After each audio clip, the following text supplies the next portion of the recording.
오늘 저희 교회에 와서 여러분과 함께 예배 드릴 수 있다는 것은 제 삶에 있어서 많이 보람 있는 일입니다. 또 특별히 찬양하는 모습을 내가 앉은 자리에서는 보이지가 않아서 못 봤지만 지휘자만 보고, 그런데 아주 훌륭한 찬양했어요. 훌륭한 찬양.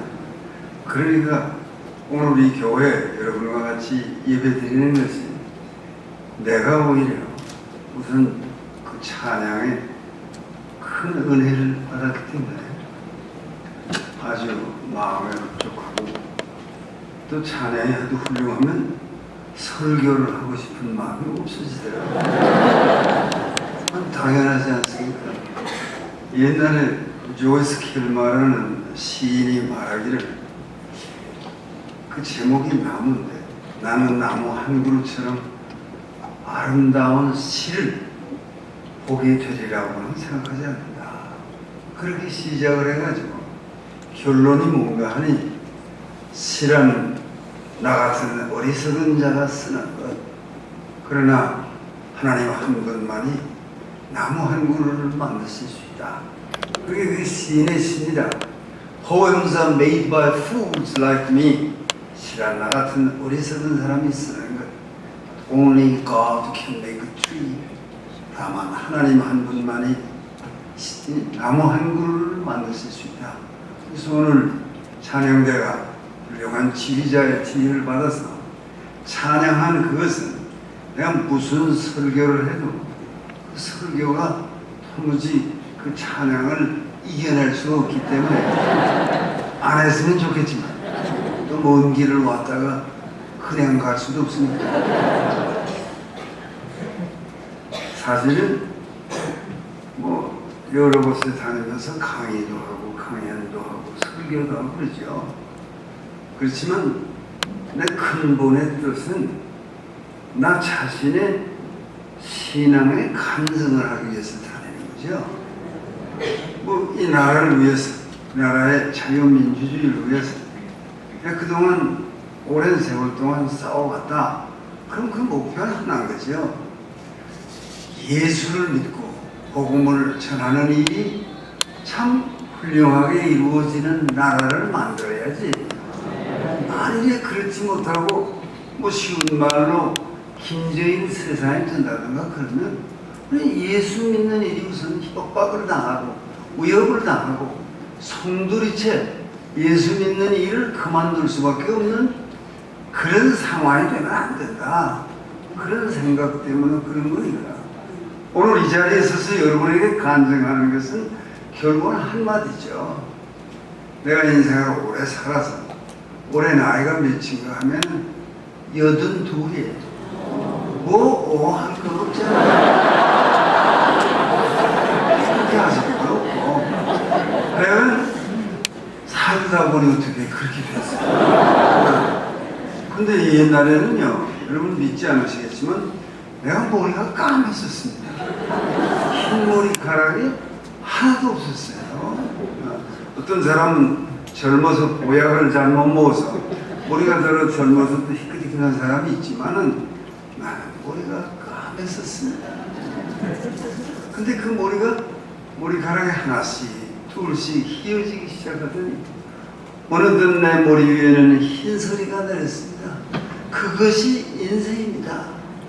예전엔 머리가 까만 뿐만 아니라 소위 말하는 웨이브까지 있어가지고 아주 보기 좋았죠. 그게 오늘 이 꼴이 된 거예요. 그뿐 아니라 눈도 좋아가지고 시력 검사를 하면 양쪽 눈이 한결같이 1.2 그러던 사람입니다. 0.1로 내려가 본 적도 없어요. 그런데 어느 날 갑자기 찬글자가 안 보여요. 이거 왜 이러지? 눈을 비비면 좀 보인다, 또 안 보여요. 그래서 할 수 없이 안과 의사를 찾아갔죠.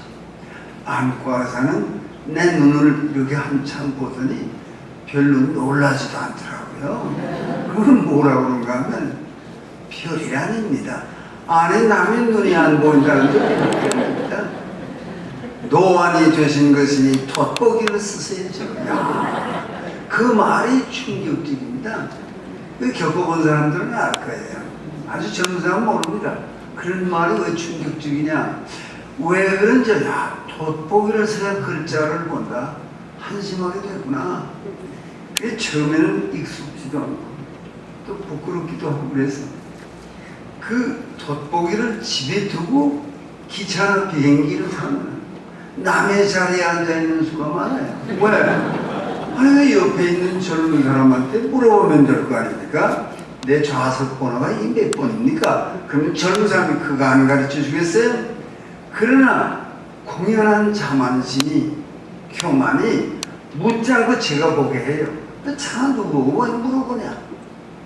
그래서 잘 안 보이니까 옛날에 할머니들이 바늘길을 꿰일 때 참 멀리 가지고 가시더라고. 그래서 우리가 할머니 안 보이신다면서 왜 멀리 가지고 가? 가까이 놓고 보셔야지. 그러면 할머니가 설명합니까? 화를 내요. 모르면 가만히 있어. 어? 그러고요, 이 눈을 작게 떠야지 크게 뜨면 더 하는 거예요. 눈을 가르다 쓰고 저만큼 놓고 보니 이게 좌석 번호가 8자인지 3자인지 확실치가 않은 거예요. 그러면 물어봐야 되는데 자존심이 허락하지 않아요.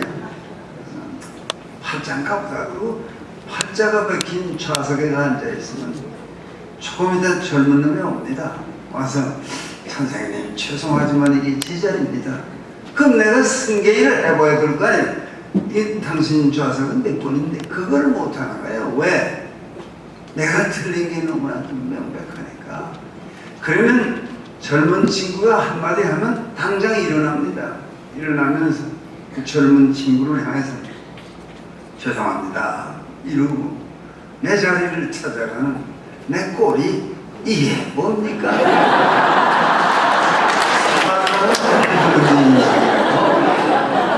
기가 막힌 일입니다, 사실. 그러니까 여러분이 오늘 담에서 있는 나를 바라보면서 저희도 한때 젊은 날이 있었겠거니 그렇게 생각할 사람은 상상할 사람이 어디 있어요? 나는 늘 노인으로 태어나서 이날까지 노인으로 사는 줄 착각하는 사람들이 많겠지만 천만에 언제 젊었었습니까? 아, 조국이 해방되던 1945년 8월 15일 새파랗게 젊은 사람이었습니다. 제가 김일성 지하에 한참 살았습니다. 거기 살면서 깨달았습니다. 이건 안 되겠다. 이런 정치 체제하에서는 우리가 살 수가 없구나. 특별히 예수 믿는 사람들이 살 수가 없구나. 그래서 몰래 평양역을 떠나서 기차를 타고 저 원산까지 가서 거기서 다시 기차를 갈아타고 그 다음날 아침에 철원까지 가서 철원서부터는 걸어서 38선을 넘었습니다.